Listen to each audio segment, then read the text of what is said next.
এক অনুষ্ঠানের মধ্য দিয়ে প্রেস ক্লাবের সংবর্ধনা জ্ঞাপন করা হলো পিয়ালি দেবকে। ত্রিপুরার প্রথম নারী হিসেবে ইউরোপের সর্বোচ্চ শৃঙ্গ মাউন্ট এলব্রুস জয় করেছে তিনি। অতি সম্প্রতি ত্রিপুরার প্রথম নারী হিসেবে ইউরোপের সর্বোচ্চ শৃঙ্গ মাউন্ট এলব্রুস জয় করেছেন তিনি।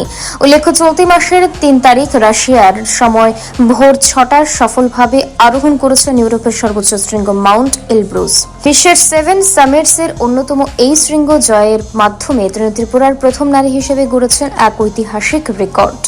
এই কারণে আজ এই সফল নারীকে সংবর্ধনা প্রদান করা হয়েছে আগরতলা প্রেস ক্লাবে এবং এই উপলক্ষে ইতিবাচক তৎপরতা পরিলক্ষিত হয়েছে।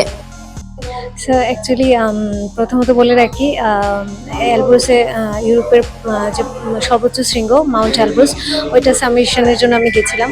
ওইটা সাবমিট করার আগে অ্যাকচুয়ালি মাউন্টেনিং কোর্স থাকে, কিছু বেসিক বা অ্যাডভান্স কিছু কোর্স থাকে, ওগুলো করে যেতে হয়। অ্যাকচুয়ালি আমার এগুলো করা ছিল না, যার কারণে প্রবলেম একটু তো হয়েছে।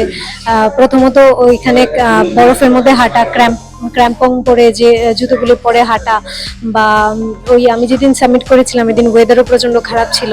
তো যেহেতু আমার মনে ইচ্ছে ছিল যে সাবমিট করতে আসবো, তো ওটা সাবমিট না করতে যাওয়া না। তো যাই হোক, উপরে আমার অক্সিজেন সিলিন্ডারও দরকার পড়েছিল। লাস্টে খুব ওয়েদার খারাপ হয়ে গেছিলো, কিন্তু প্রথম মেয়ে হিসাবে ত্রিপুরাকে রিপ্রেজেন্ট করতে পারা, এটা আমার অনেকটা গর্বের বিষয়। আমি গর্ব ফিল করছি যে মেয়েরা চাইলে স্যার অনেক কিছু করতে পারে, মানে মনে ইচ্ছে থাকলে যত বাধা আসুক স্যার সব কিছু সম্ভব হয়ে যায়। তো হ্যাঁ, আমি অনেক হ্যাপি, অনেক খুশি। ত্রিপুরার হয়ে আমি মাউন্ট এলব্রুসে গিয়ে নিজের রাজ্যকে রিপ্রেজেন্ট করতে পেরেছি, এর জন্য আমি অনেক খুশি।